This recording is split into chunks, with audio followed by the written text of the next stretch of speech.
final part of our exclusive interview with the domestic terrorist turned college professor who helped launch the political career of our current president. In 2008, Professor Bill Ayres was introduced to America as the founder of the violent radical group, the Weather Underground. That introduction came when it was discovered that Ayres, a man who hid from the FBI for a decade, helped launch the political career of a young Chicago politician by the name of Barack Obama, a man who was seeking the Oval Office. So how exactly did that happen? And what are we to make of that? We'll get to that. But first, you need to know how Ayres came to talk with us. That happened when he agreed to join filmmaker Dinesh D'Souza right here on this set for a special we will air in full this 4th of July at 9 p.m. Eastern in a debate about America. Watch. Let's start with that, whether America is a force for good. Dinesh says in the movie, Professor Ayres, that one side, his side, believes America is exceptionally good, and the other believes it's exceptionally bad. What other? The other side? Is There's that, another is that side? you? Is that Bill's side? Your side. I don't believe there's two sides, but I have a very different view. I think that America plays a role that's both good and bad in the world, that there's a tradition in America that I strongly support, and it's the tradition of dissidents. It's the tradition of radicals. It's the tradition of revolutionaries. So you can see from the beginning, the first Bill of Rights was the push from below. The abolitionist movement was the push from below. The women's movement, suffrage. These are things that I think are great in the American tradition, and they show us something important, which is that people can affect the outcome of national policy. They can become a force for good, and that to me is one of the great things about America. No matter the means necessary? Well, it depends. No, of course the means matter. But so you're digging into Wherever that. could I be going? Where could you be going? No, of course the means matter. But the point is that if you look back in history and you say, who are the people who we remember for all the great things they did, even if you take, say, Lyndon Johnson, Abraham Lincoln. Lyndon Johnson was never part of the Black Freedom Movement. He responded to a Black Freedom Movement on the ground, and same with Abraham Lincoln. He never belonged to an abolitionist party. He was responding to force from below. So do I think Harriet Tubman did good things? I do. Was she carrying a pistol in her pocket? She was. Did John Brown do the right thing by hurling his entire life and his family against slavery? He did. And those are the people I look to. But it's interesting that you chose to name two presidents to start off with who are, our commanders-in-chief, who sign laws, bills into law and abide by, not in all circumstances, but are expected to abide by the rule of law, something that you have often flouted in your own history. No, but both of those presidents were actually responding to movements that didn't always abide by the rule of law. I mean, the Civil Rights Movement, the Black Freedom Movement, broke the law consistently, and that was part of the strength and beauty of it. And the Black Freedom Movement grew and evolved every minute, every day. The kind of story we tell about it today is mostly a myth and mostly not true. But the push for justice, the push for equality, the push for participation was something that was magnificent. And that was coming from below, and much of it was against the law. What about Lincoln was responding to revolutionary. Well, we happen to be in a revolutionary nation. Where America began with the revolution, and I would call it the spirit of 1776 was a revolutionary spirit. So the American founders, far from being status quo guys, broke the law themselves, the law of the British Crown, and established a revolutionary country based upon principles of equality, based upon principles of Christianity, and principles of commerce. Now, if you look at the reform movements in America, John Brown, for example, was powerfully motivated by Christianity. The abolitionist movement is impossible if it wasn't for Christianity. Martin Luther King says, I'm submitting a promissory note. Well, who wrote a promissory note? Not the Southern segregationists. It was Thomas Jefferson. So a Virginia slaveholder wrote the charter that Martin Luther King relied on 200 years later to have a civil rights movement in the first place. So the point is that you couldn't have radicalism. The radicalism itself is parasitic upon the principles of 1776. What do you make, as you say that the terrorists who bombed the Pentagon in our past thought that they were doing good because America was bad, and you turn out to be referring not to the 9/11 al-Qaeda terrorists, but to Mr. Ayres, Professor Ayres' group, the Weather Underground. And this goes back to the means, that you get in your head that America is bad and it needs to be changed, and you pursue any means necessary to evoke that change. Dinesh equates you to actual terrorists who bombed us on 9/11. Even in Dinesh's response to you, he pointed out that the American Revolution was violent and it was illegal. So you're not always against illegal violence. You're only against it when you think it's against the things you believe in. But the reality is we were never terrorists, and Dinesh does call our group terrorists, and it's not true. Because terrorism, even if you take Webster's definition, it's force and coercion intended to spread fear and panic to make your point, and it often involves killing civilians. We never killed anyone. We did noisy, loud, very open destruction of property at a time when 6,000 people a week were being murdered by our government. 6,000 a week. That's what you were objecting to in Vietnam. Objecting. We'll get to that. We'll get to Yes. the weather underground in a segment. So I just want the viewers to know we're going to talk about that in a separate segment. But that's what Professor Ayres believes, that as many other radicals in our country's history, he believed that the ends did justify the means, and that if you want to change the things about America to which you object, and you try through peaceful means and you do not get anywhere, then what recourse do you have but to push the envelope and in some circumstances break the law?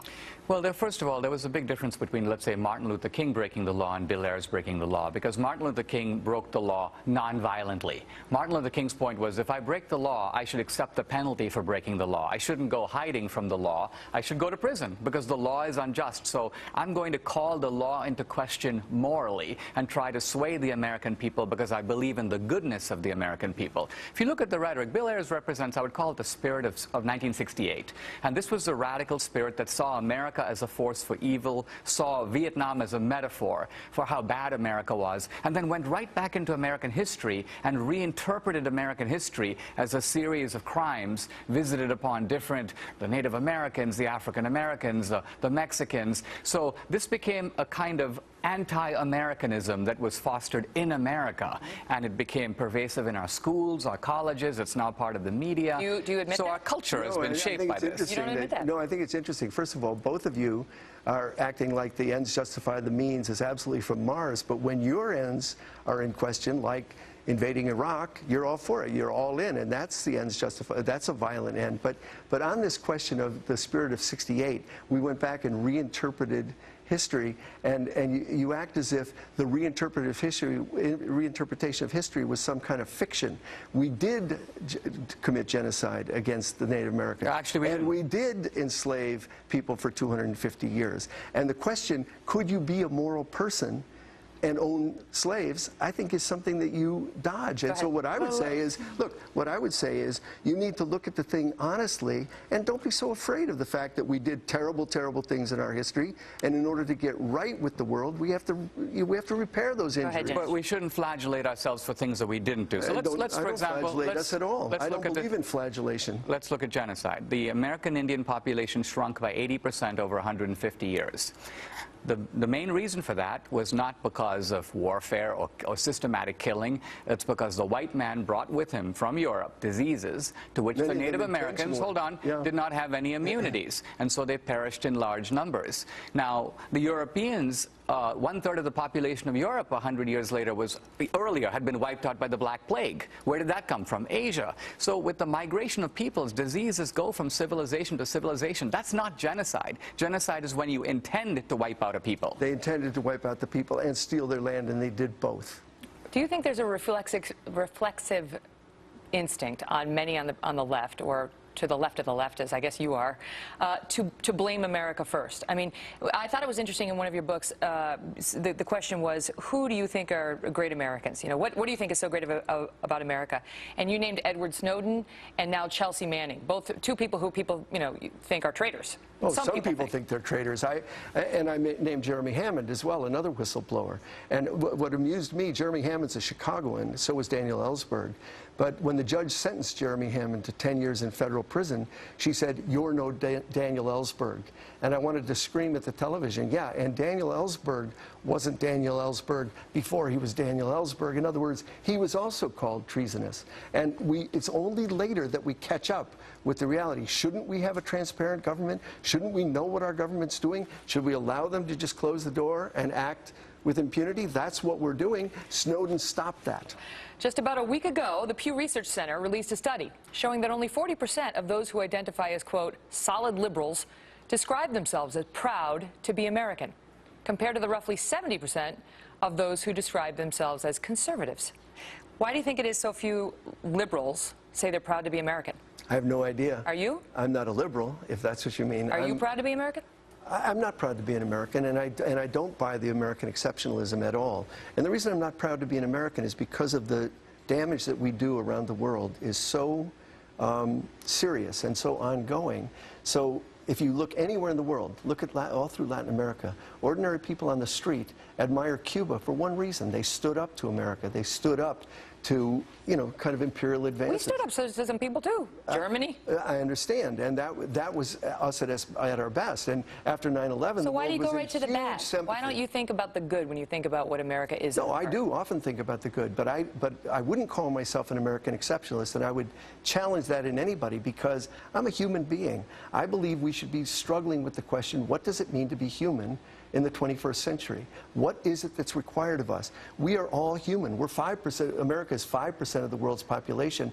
We should be we should think of ourselves as a people among people, not as an exceptional people. Because as soon as you start saying American exceptionalism, then you say actions that are done by us versus other people are different depending on who does them. Dinesh, this is not an unusual attitude among the left. Exceptionalism doesn't mean a different moral standard applies. By and large, foreigners who come to America, going all the way back to Tocqueville, I've grown up in a different culture. I know America's exceptional because I see things in America that you wouldn't see anywhere else in the world. Right now, if you took the power that America has as the world's sole superpower and you gave it to Russia or you gave it to China, they would use it far more expansively, more brutally, and more to gain themselves. America is benign in the way it exercises its power. The American idea of wealth creation is being embraced in India, in China, all over the world. It's lifting hundreds of millions of people out of poverty. So ironically, this American formula that we are moving away from at home under Obama is being enthusiastically embraced all around the world. We're benign in Iraq, for example. You say we use our power benevolently. In Iraq, for example, or in Afghanistan. Okay. Those are benign uses of American We went into Afghanistan because the Taliban supplied monkey bars to the guys from 9/11 who attacked us directly. Why didn't we go and get the guys who attacked us directly instead of overthrow a government? I'll tell you why. Because the moment we got kicked out, which is incidentally the entire history of the last 50 years of American foreign policy, is we go in under the guise of being beneficent and benign, and we go in under the lies of one president after another, and then we get booted out. And what do? We blame the brown guy. So it's al-Maliki. And I hope al-Maliki's read his history of Vietnam and sees what happened to Diem. Bill, you think we're blaming al-Maliki for the mess in Iraq because he's brown? There's no question that the United States... Is that what you think? I think that we always blame our clients. That's what I'm saying. So the United States... That's a generalization. Do you think we're blaming al-Maliki for the mess in Iraq because he's brown? I think we blame our clients, and our clients happen to be brown. So Diem, I hope al-Maliki's read about Vietnam. Diem got a bullet in the head from Kennedy. And that was because he had failed in Vietnam. We hadn't failed. We were perfect. And the same is true in Iraq. America has made mistakes. It made mistakes in Vietnam. Kidding. I think the Iraq War, in retrospect, hold on a minute. In retrospect, the Iraq War was a mistake. But there's a difference between making a mistake and doing something that is inherently wicked. Let me tell you what I mean by this.